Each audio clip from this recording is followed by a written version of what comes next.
남자도 있었다. 낭독은 소리내어 책을 읽고 혹은 정신적인 교류까지 함께 나누는 의미 있는 행위입니다. 그러다 보니 세계의 문호들은 낭독자로 활동하며 자신의 문학을 완성시켜 나갔습니다. 과연 낭독은 서양인들만의 전유물이었을까요?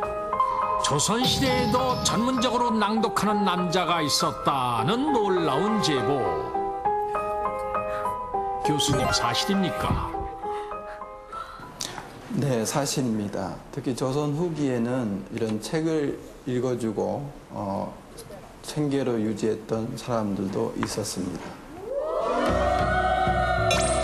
조선 후기 대표적인 야담집 청구야담에는 이런 기록이 있습니다.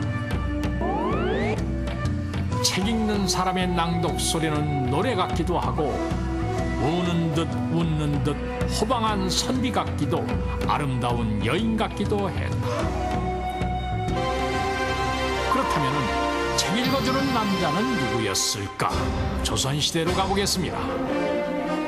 때는 바야흐로 조선의 르네상스라 불리는 조선 후기 정조시대. 여러분은 지금 최판서댁 사랑방을 지켜보고 계십니다.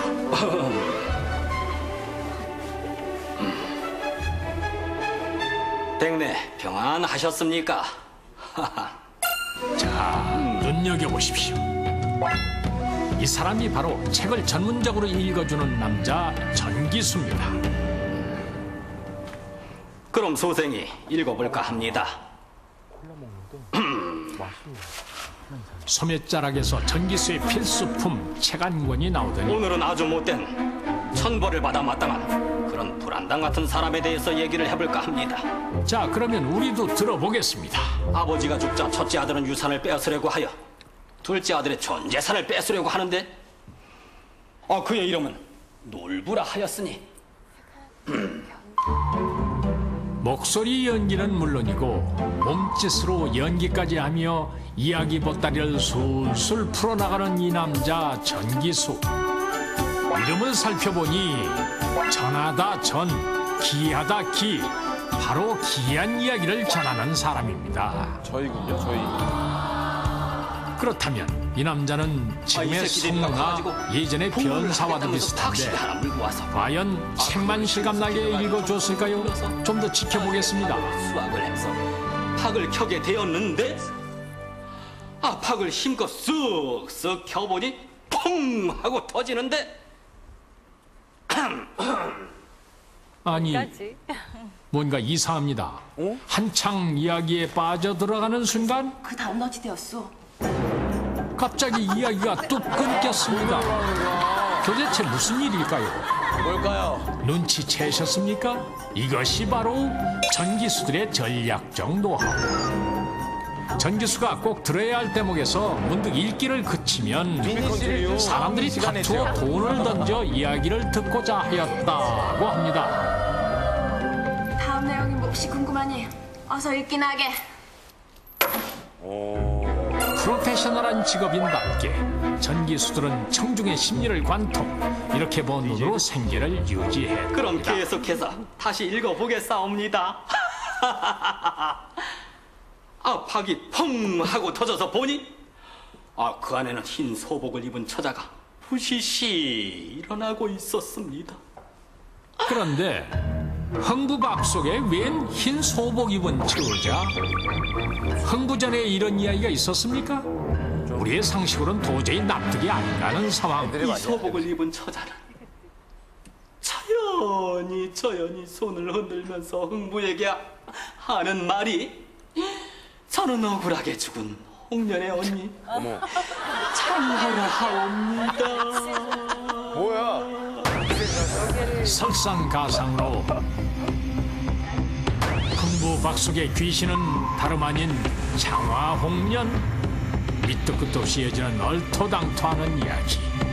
대관절 전기수는 왜 다른 이야기를 들려주는 것입니까? 네, 전기수 즉 이야기를 들려주는 노인들은 그 책에 있는 내용을 그대로 전달하는 것만이 아니라 자기 나름대로 흥미진진한 대목을 뽑아서 한다든지 또는 그 듣는 사람들이 좀 더 유익할 것 같은 부분만을 좀 더 세련되게 재단해서 들려주기도 하였습니다. 단순히 책을 읽는 것이 아닌 주도 면밀하게 분석하고 철두철미하게 계산하는 전기수. 대체 어떤 사람들이 이 직업을 갖게 되는 것일까요? 이들의 신분은 중임. 그러다 보니 지배층과 피지배층의 생활을 다양하게 경험했기에 진솔하고 풍부한 표현이 가능해졌고 이들의 영역은 마침내 창작에까지 다 베스트셀러의 원조가 됐습니다.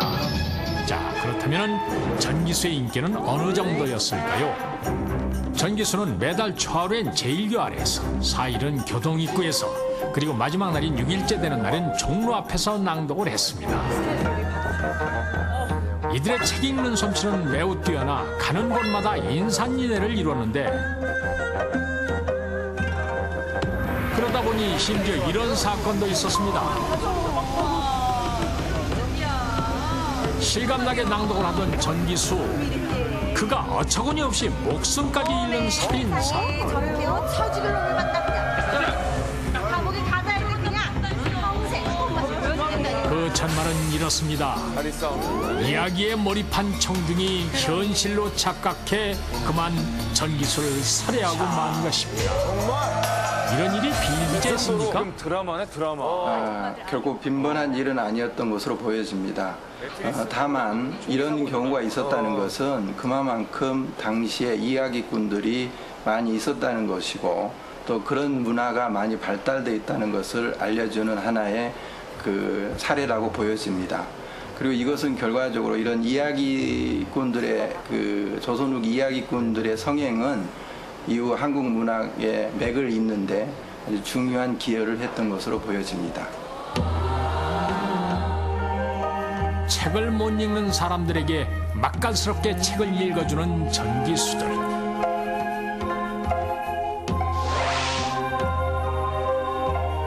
역시 모든 일은 함께 나눌 때 의미가 있습니다.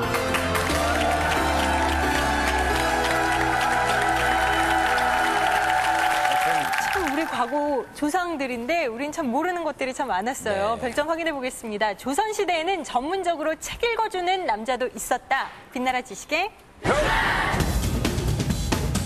우리 여학생이 올려주시군요.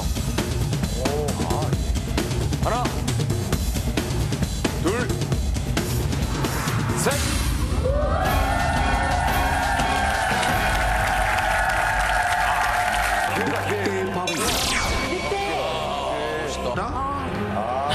그러나 이 바위의 정체는 자살방 그 모습을 드러내는 신비한 하트 바위. 우연히 가기엔 좀 비뚤어진 하트였죠. 경남 밀양 만호산에 있는 바위는 네모보다 네모를 더 좋아한다. 바위가? 근데 이 박사님, 기본적으로 바위가 뭘 좋아해요? 그러게요. 남자 여자 아니야 진짜? 경남 밀양 바위는- 만호산에 있는 바위는 남자보다 여자를 더 좋아한다. 왜? 그건 모르죠. 그건 바위, 모르죠. 남자가 가면 바위는 가만히 있는데 여자가 가면 바위가 들리나? 여자가 들면 들리는데 이렇게 남자가 들면 그게 안 들리는 거야. 어떤 소원을 빌어주는 바위인데 경남 밀양 만호